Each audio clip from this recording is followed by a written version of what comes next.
Beaucoup de parents sont démissionnaires en ce qui concerne l'éducation de leurs enfants. Ils pensent qu'éduquer l'enfant se limite par le fait de l'envoyer à l'école, à l'université et subvenir à ses besoins. En se limitant à ces points, sans qu'ils se rendent compte, ils laissent ces mondes donner à leurs enfants une éducation autre que celle qu'ils prétendent leur donner. Je vous salue dans le précieux nom de Jésus-Christ, le Dieu véritable. Sachez que sur notre chaîne, nous partageons des enseignements sur la parole de Dieu et des leçons de vie. Veuillez vous abonner à la chaîne, aimer, commenter et partager nos vidéos pour y apporter votre soutien. Merci de le faire.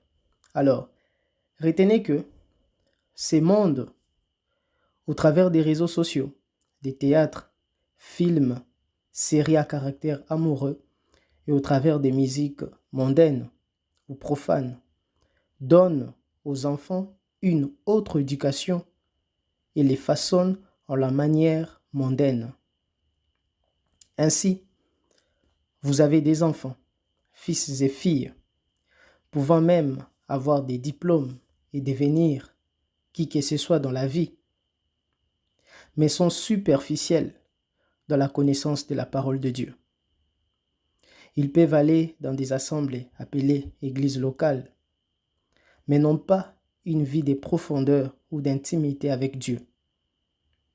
Ils n'ont pas une vie de prière et de méditation personnelle de la parole de Dieu. Ils n'ont pas une connaissance profonde de la parole de Dieu.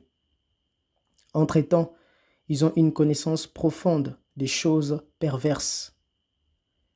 Ils sont habiles et expérimentés dans des choses perverses, mais ils donnent aux gens l'apparence ou l'impression d'être des bonnes personnes, ce qui n'est qu'une hypocrisie.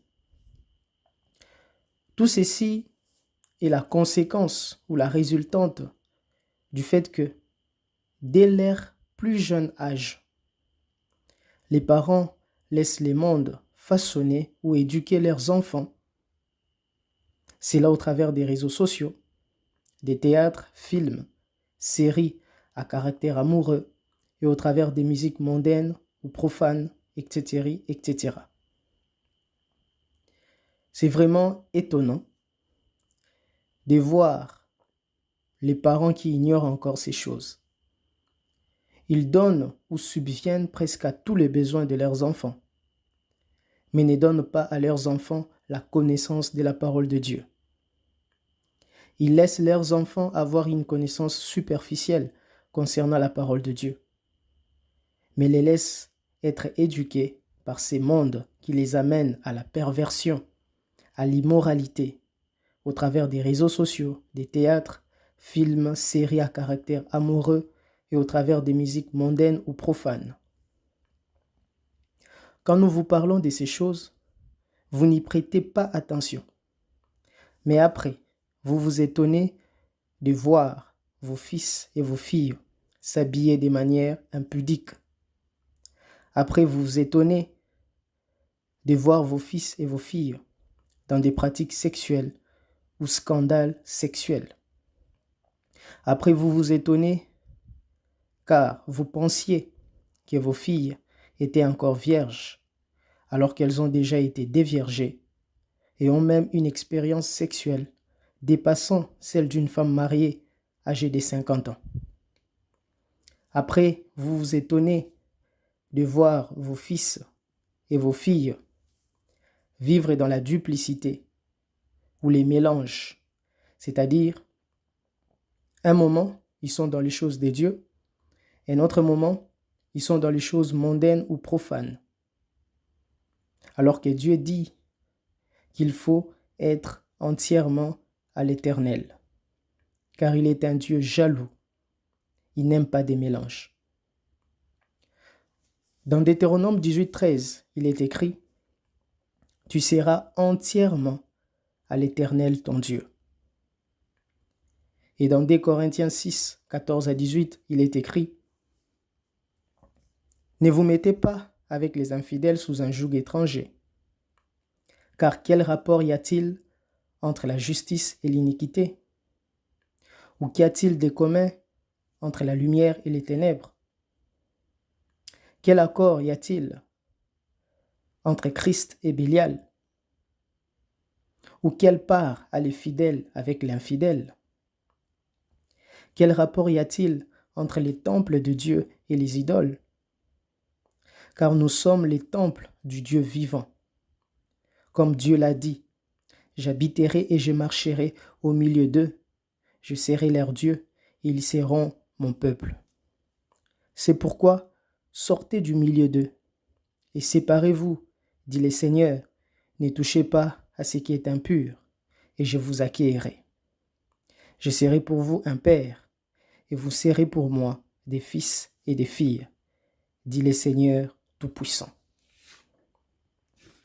Chers parents, au travers de ces passages bibliques que nous venons de lire, Dieu montre la voie à suivre à quiconque voulant être son fils ou sa fille.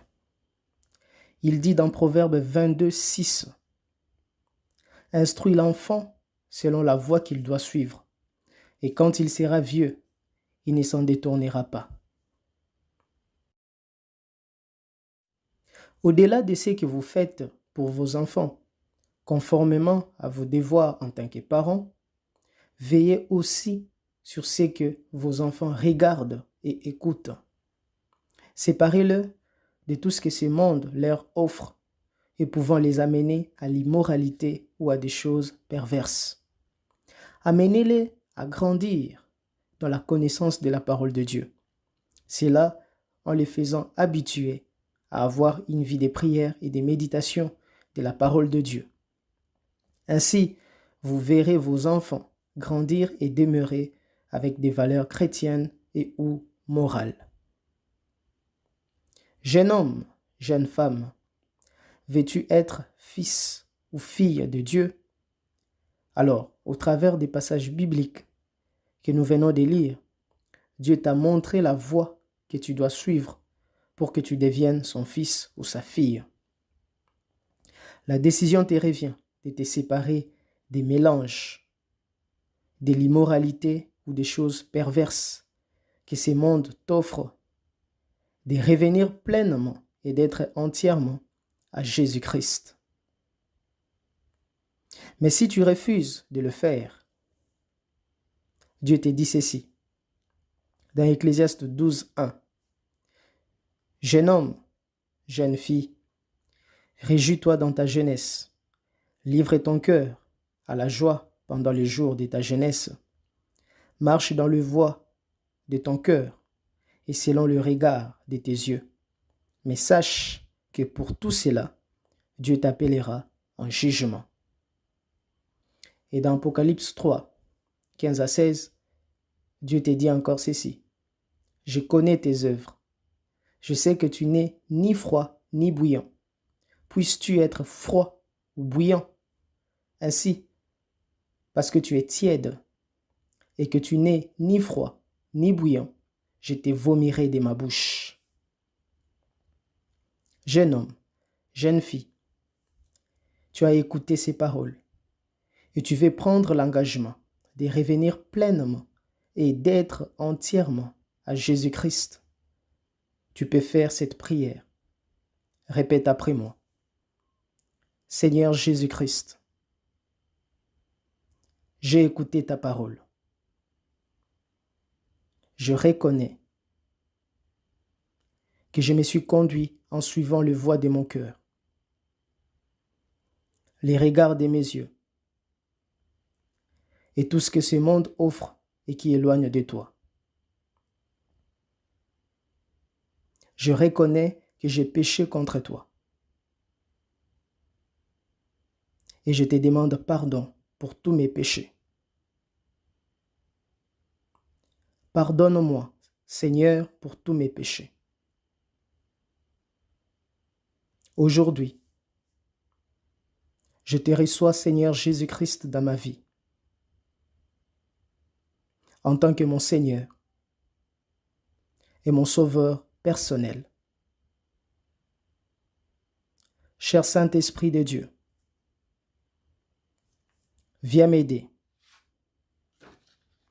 et me conduire dans ma nouvelle vie en Jésus-Christ. Au nom de Jésus-Christ, j'ai ainsi prié. Amen. Mon frère, ma sœur, tu viens de faire cette prière. Sache que désormais, tu es une nouvelle créature en Jésus-Christ. Les choses anciennes sont passées et voici toutes choses sont devenues nouvelles, comme il est écrit dans le livre de 2 Corinthiens 5, 17. Ce qui te revient à faire dès à présent, c'est de développer ton intimité avec Dieu, de grandir dans ta relation personnelle avec Dieu, en ayant une vie de prière et de méditation personnelle de la parole de Dieu, en te séparant des choses perverses de ce monde. Merci pour votre attention. En guise de rappel, sachez qu'ici, nous partageons des enseignements sur la parole de Dieu et des leçons de vie. Et si vous ne vous êtes pas encore abonné à notre chaîne, veuillez vous y abonner. Et aussi, aimer, commenter et partager nos vidéos pour apporter votre soutien à la chaîne. Merci de le faire. Et à nous revoir à la prochaine vidéo si le Seigneur Jésus-Christ, le Dieu véritable, nous le permet. D'ici là, portez-vous bien.